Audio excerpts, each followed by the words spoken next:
So I've been playing BLOXBURG for almost 6 years now, and I'm going to give you guys all my build tips and tricks to make the best BLOXBURG house possible. Without further ado, let's begin the first tip. The first thing you want to do before you even begin placing anything on your plot is to pick a house style / interior design style. This is a super self-explanatory tip, however, it can make or break a house so quick. If you're not sure what house style to do or what you're looking for, do a quick Google search of just different house styles out there. And if you have a very vague definition of what a house style looks like, I highly recommend doing some research into it if you're trying to go for a super realistic house.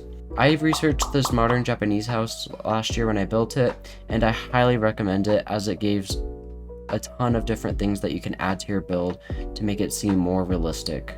Another tip that I have for you is to use reference pictures for your build. I used several reference pictures from an HGTV 2015 beach house giveaway for this house. I pretty much recreated it except for the interior, which I did on my own. However, for the interior, I did collect several pictures together and put them in a mood board. I also highly recommend using mood boards in order to piece together all your pictures so you can see it while you're building or while you're still planning your build. My next section of tips is floor plans. If you're struggling with floor plans, I highly recommend looking at some floor plan websites online, like floorplans.net and floorplans.com. I also highly recommend not blocking off your layouts. I know a ton of people who, for some reason, decide to add doors in between every single room and hallway and anything possible. Next thing is, don't make your floor plans way too big. I see a ton of beginner builders who build like this and make every single room as big as possible. I'm not gonna lie, I was one of those people when I first started playing the game. I'd have absolutely everything spaced out and it'd be way too large of a floor plan. Another tip that I highly recommend that you look into doing is custom furniture. Custom furniture is really hard without any of the game passes. However, if you get advanced placement, you're pretty much good to go to make your custom furniture. BLOXBURG has some very limited and outdated furniture sets that make it really hard to create every single build style that exists. So creating that custom furniture can really piece together your interiors. Using the super basic furniture set that's already in game, you can see that it doesn't really match the vibe of the house that I have going right now, which is more of an updated coastal theme. But the second you put in that custom furniture, it completely changes the look of the space. It matches everything perfectly and it continues that vibe that I was going for of more of a coastal modern look. One of the best things you can do if you're going to make custom furniture is recreate stuff you find online. I would go through different websites. I'll throw a couple on screen right now that you can go through and just pick out different furniture that you really want to recreate for a space. Or you can just use your reference pictures that you already have in game. One of my next tips is to use decals. This is super controversial among the community, as some people believe decals completely ruin a game, while many others believe it completely transforms a build. Decals can add a ton of detail to your builds. As you can see in the shot already, you can see custom plants, paintings, custom rugs, and even a custom floor. These custom decals can really make a space more cohesive and look even better than it would be if you just use the in-game items and materials. Another great thing you can use decals for is mirrors. As you can see here, I used one of the in-game mirrors which only shows the color blue, which reflects the skybox that the game has. It looks super boring, and it really gives the space this awkward infinite void. However, replacing it with this custom decal mirror, it makes the space look a little bit more cohesive.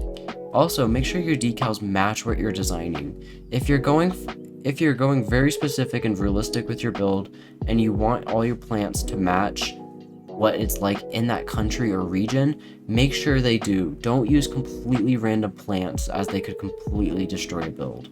This is one of my favorite parts of building, but the next topic and tips section that I've got for you is lighting. Lighting can easily make or break a space. If your lighting's too bright, it can completely ruin the vibe of the space. If it's too dark, it'll make everything unseeable. Let me give you a couple quick examples of what the perfect lighting should be for a space.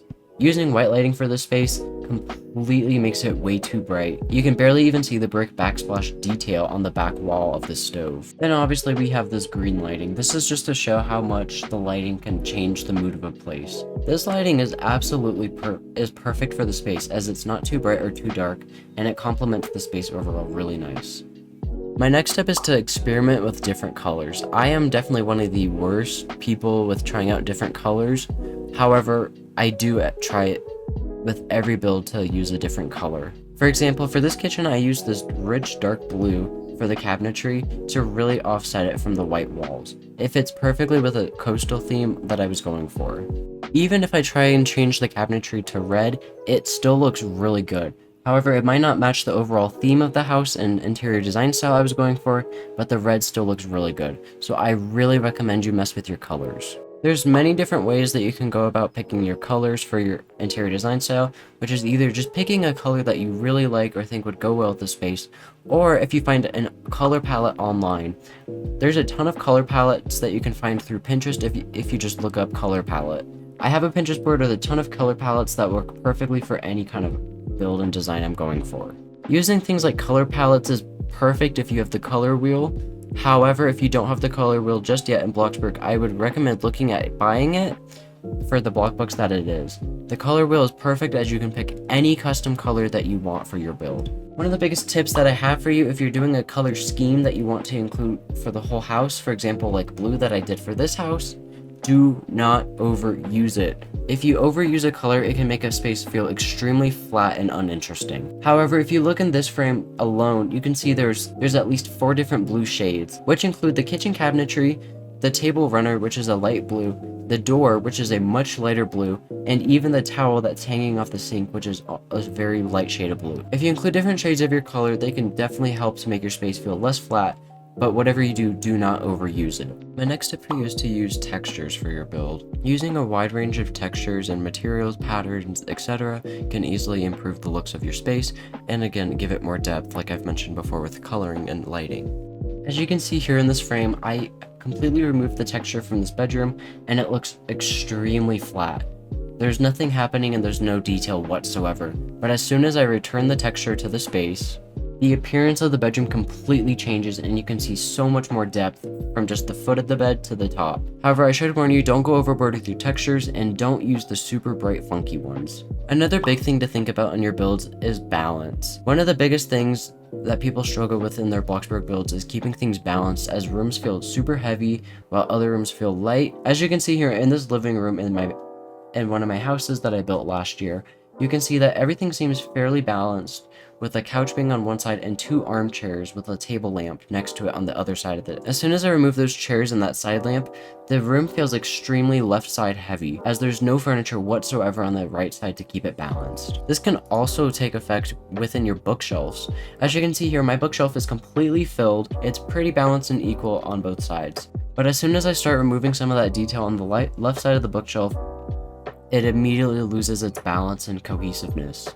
As you can see here on my bookshelf as well, there's a ton of different shelf filling ideas, which include books, stacked books, coffee table books, plants, candles, vases, pots, baskets, and flowers.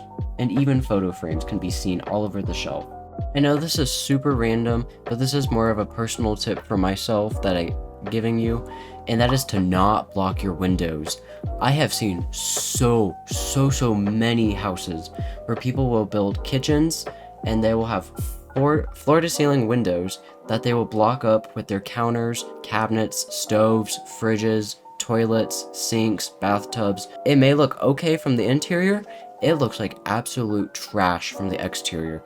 As you can see here, there's a super simple kitchen I kind of randomly put together, but you can see there's just cabinets and counters and a stove blocking your windows. It looks really gross from the outside. Another big thing that you can do to improve your builds is to get creative. Again, Bloxburg is super limited right now with what we can do and place down in game. You gotta get really creative with what you use and how you use it. For example, I made this custom kitchen island using basic shapes and structurals, including and a functioning sink that we have in game already. I used the transform tool and advanced placement to create it because the game doesn't really have a ton of island options and they're super limiting with space constraints. Another example of getting creative is that I used this vase and a tea kettle to create this custom pot, which would not be able to be placed normally in game. Another thing is that I used several cylinders here as well as a structural beam to create custom baskets that you can use to decorate and clutter your homes. My next step is to make sure you have enough space from the street to your front door. As you can see here, this house is extremely close to the street, with the closest wall only being 3 blocks away. This really limits your amount of space that you can add for yard space and garden beds, and even pathways. I'm going to use this extremely old build of mine from 4 years ago as an example of properly spaced from their street. As you can see here, barely through the stupid trees, you can see that the front door is basically 9 blocks away from that front street, which gives enough space for several cars to fit in your driveway, lots of landscape and grass work in front of your home as well. And honestly, my final tip that I have to give for you is to practice. You can only get better in anything that you do if you practice. Here's a picture of one of my first houses from 2020. Here's a picture of one of my Bloxburg houses from 2021.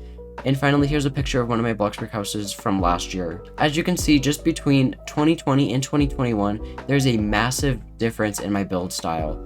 This came with a ton of practice, and even going from 2021 to 2023, there is a complete change of vibe for my builds.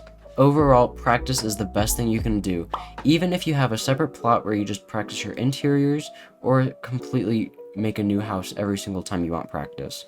That's pretty much all the tips that I have for you right now. I might make another one of these videos later down if I have any more tips and tricks for you. If you liked this video and it helped you at all, make sure you subscribe. I really appreciate any support that I get. If you have any questions whatsoever, please feel free to DM me on any of my platforms. All my social medias are linked down below in the description. Or if you try and just leave a YouTube comment, I will try my hardest to respond to them even in the future past the video publishing date. Anyways, have a great rest of your day and good luck with your builds.